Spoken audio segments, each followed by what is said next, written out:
The Answerer has been destroyed. This is Armored Core 4 Answer, a game that most famously, if you discount Gotcha Force, was the game that after a 15-year hiatus got me back into playing robot games.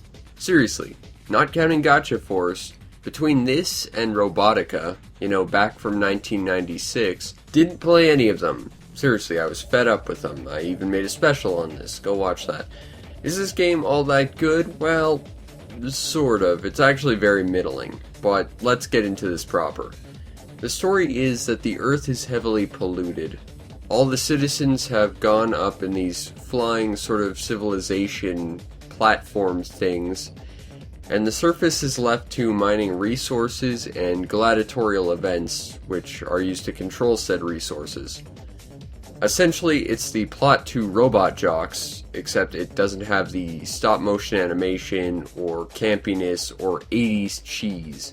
Also, as a bit of homework, go watch Robot Jox. It was like Pacific Rim 20-something years before Pacific Rim, and it was an actually good movie with significantly less plot holes.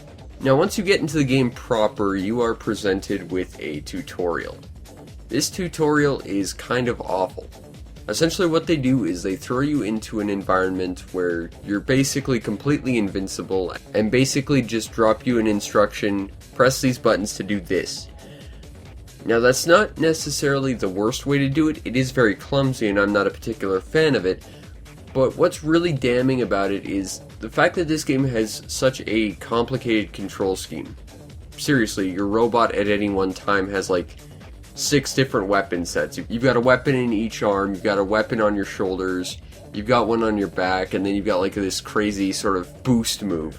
And while this is very clumsy and very confusing, because after doing this you kind of immediately forget all of it, it's even worse because the tutorial itself is actually kind of wrong. See, one of the last instructions is to perform your super boost attack, and it basically says, press these 3 buttons at once. In actuality, what you need to do is press one of these buttons, and then the other 2 slightly afterwards. And it's the only ability in this game that seems to require timing in relativity to other button prompts. But that doesn't actually get addressed anywhere in the tutorial, which makes it very awkward. In fact, despite the fact that I've owned this game for so many years now, outside of the tutorial, I've never used that ability. Not only because it's awkward, but I also just forget it exists. So that's not good.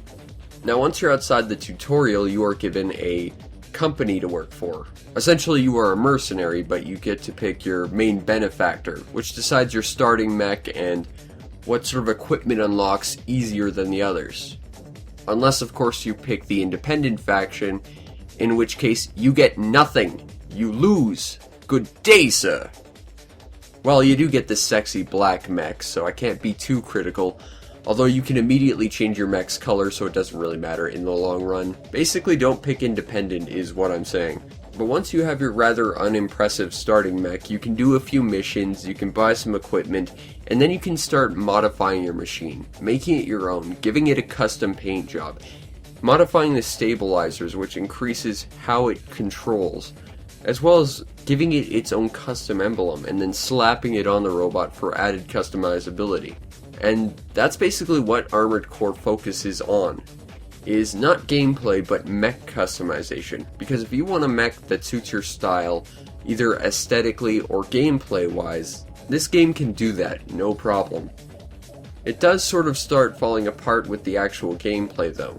Let's start with the missions. There's basically 3 types.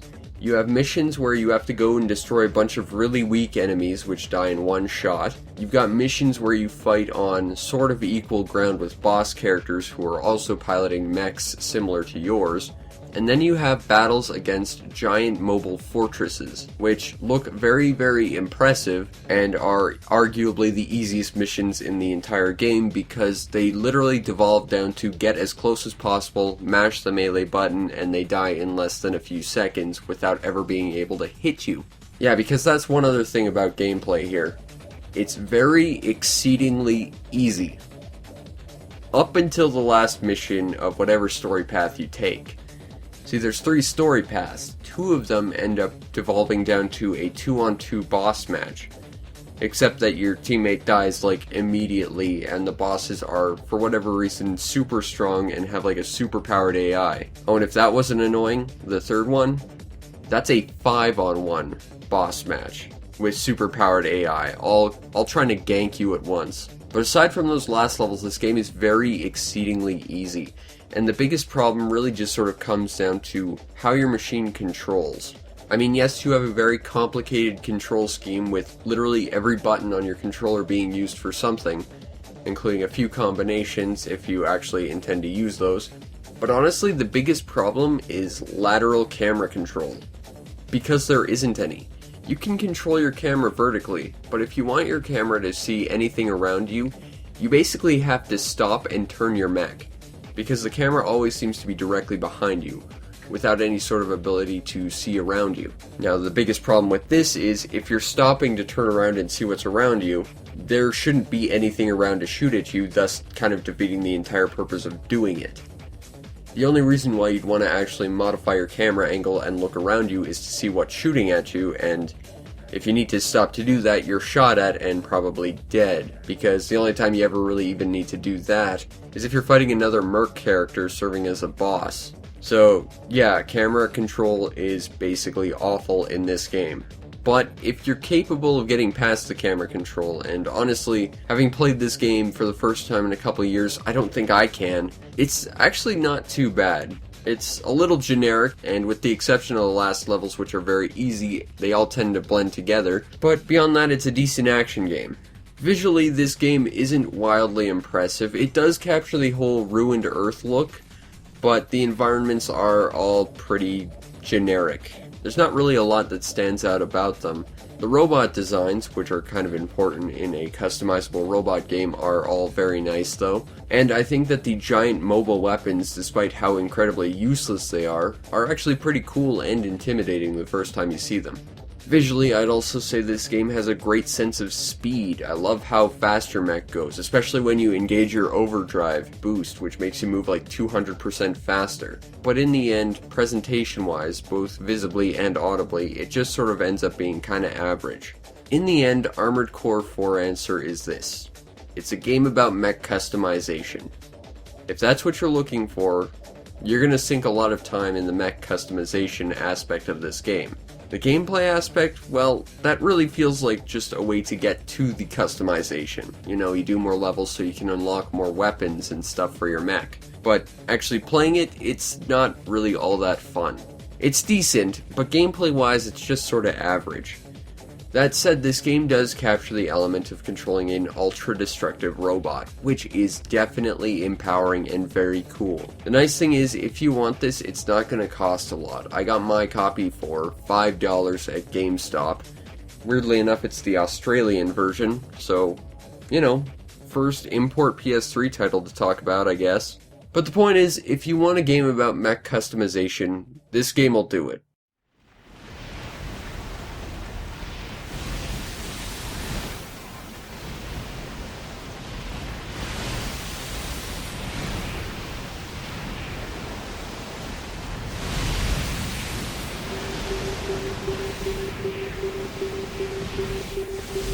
You're dead.